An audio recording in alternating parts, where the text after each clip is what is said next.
না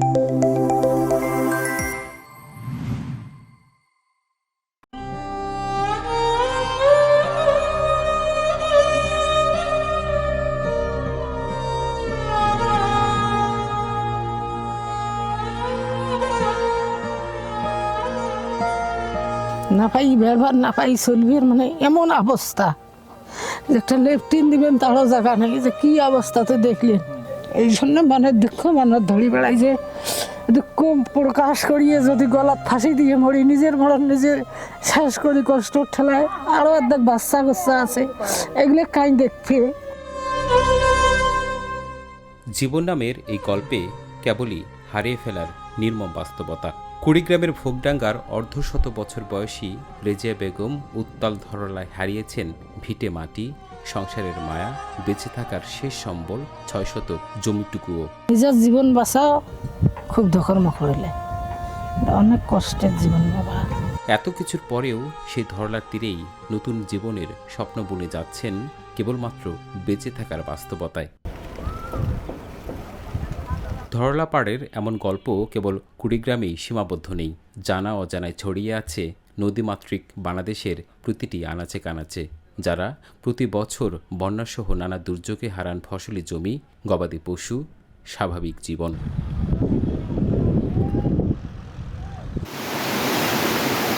পরিসংখ্যান অনুযায়ী প্রতি বছর দেশে বন্যায় ক্ষতিগ্রস্ত হন অন্তত ৫০ লাখ মানুষ, প্লাবিত হয় ৫৫ থেকে ৬০% ভূমি, যার আর্থিক ক্ষতির পরিমাণ $1 বিলিয়ন সমান।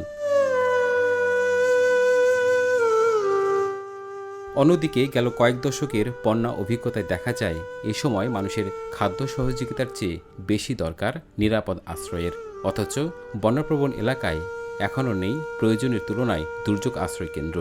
আমাদের একটা আশ্রয় কেন্দ্র নির্মাণ করা হবে। বন্যার স্রোতে ভেসে যাওয়া সেই সব স্বপ্নহারা মানুষের সাহসই ধরা দিয়েছে resilience infrastructure for adaptation and vulnerability reduction project river প্রকল্প।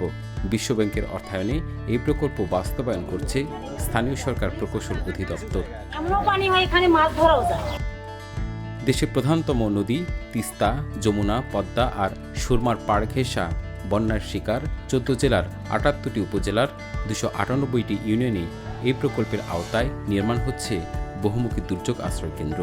জেলাগুলো হলো নীলফামারী, লালমনিরহাট, কুড়িগ্রাম, রংপুর, গাইবান্ধা, বগুড়া, সিরাজগঞ্জ, পাবনা, রাজবাড়ী, ফরিদপুর, মাদারীপুর, গোপালগঞ্জ, সুনামগঞ্জ এবং হবিগঞ্জ। স্বাভাবিক সময় স্কুল আর বন্যা দুর্যোগের সময় নিরাপদ আশ্রয় হিসেবে কাজ করা এসব আশ্রয়কেন্দ্রে নারী, শিশু ও প্রতিবন্ধীদের প্রয়োজনীয় বিবেচনায় রেখে ডিজাইন করা হচ্ছে, পাশাপাশি পানি, স্যানিটেশন, বিদ্যুৎ এবং পশু আশ্রয়ের ব্যবস্থাও রাখা হচ্ছে। এরই মধ্যে ভবন নির্মাণের কাজও শুরু হয়েছে বেশ কিছু জেলায়। কেবল আশ্রয়কেন্দ্র নির্মাণই নয়, এই প্রকল্পের আওতায় দুর্যোগ প্রস্তুতি এবং সাড়া প্রদানের সক্ষমতা বাড়ানোর লক্ষ্যকে সামনে রেখে কমিউনিটির মানুষদের শেখানো হচ্ছে দুর্যোগ ঝুঁকি মোকাবেলার কৌশল। অতীতে নানা সময়ে এ ধরনের প্রকল্প বাস্তবায়ন হলেও রিভার প্রকল্পটি আরও দীর্ঘ পরিসর আর সুপরিকল্পিত, যেখানে প্রকল্প বাস্তবায়নাধীন এলাকার সাধারণ মানুষের নানা দুর্যোগ অভিজ্ঞতা ও প্রয়োজনীয়তা দিয়েই সাজানো হচ্ছে তাদের সমস্যা সমাধানের উপায়। সমাজের সম্পৃক্ততা, গতিশীলতা, সহনশীলতা এবং সক্ষমতা বাড়ানোর লক্ষ্যকে সামনে রেখে বাস্তবায়নের কাজ করে যাচ্ছে রিভার প্রকল্পের অন্যতম component community engagement, mobilisation, resilience and capacity building বা CEMRCB। প্রকল্প সফল বাস্তবায়নের শুরু থেকেই কমিউনিটি ভিত্তিক দুর্যোগ ঝুঁকি ব্যবস্থাপনা প্রক্রিয়াকে শক্তিশালীকরণের জন্য কাজ করে যাচ্ছে CEMRCB। Transect work, focus group discussion, KII সহ বিভিন্ন উপায়ে যেমন কমিউনিটির মানুষকে যুক্ত করা হচ্ছে, তেমনি সম্পৃক্ত করা হচ্ছে সরকারের বিভিন্ন সংস্থা যেমন উপজেলা, ইউনিয়ন, ওয়ার্ড দুর্যোগ ব্যবস্থাপনা কমিটি, স্কুল ম্যানেজিং কমিটিকেও। এই স্কুল থেকে দেয়া ওই অন্দুর বাড়ি বলে যাওয়া একটা আস্থা আছে। পাশাপাশি সতর্কবার্তা ব্যবস্থাকে আরও কার্যকর করা, ঝুঁকি মানচিত্র তৈরি এবং স্থানীয় কমিউনিটির সক্ষমতা বৃদ্ধির মাধ্যমে একটি টেকসই দুর্যোগ ব্যবস্থাপনা কাঠামো গড়ে তোলা হচ্ছে এই প্রকল্পের মাধ্যমে, যে কর্মযজ্ঞের অগ্রণী ভূমিকা পালন করবেন উপজেলা, ইউনিয়ন কিংবা ওয়ার্ড পর্যায়ের বিভিন্ন দুর্যোগ ব্যবস্থাপনা কমিটির সদস্যরা।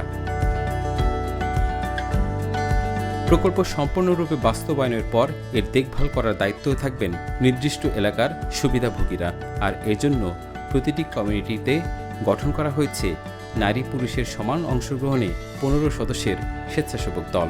মূলত ইউনিয়ন পরিষদ দুর্যোগ ব্যবস্থাপনা কমিটির সাথে সমন্বয় করে তারা কাজ করবেন। রিভার প্রকল্প কেবল শুধু বন্যা মোকাবেলার একটি উদ্যোগই নয়, বরং এটি একটি দীর্ঘমেয়াদী টেকসই উন্নয়ন ও জলবায়ু সহনশীল বাংলাদেশ গঠনের পথ প্রদর্শক।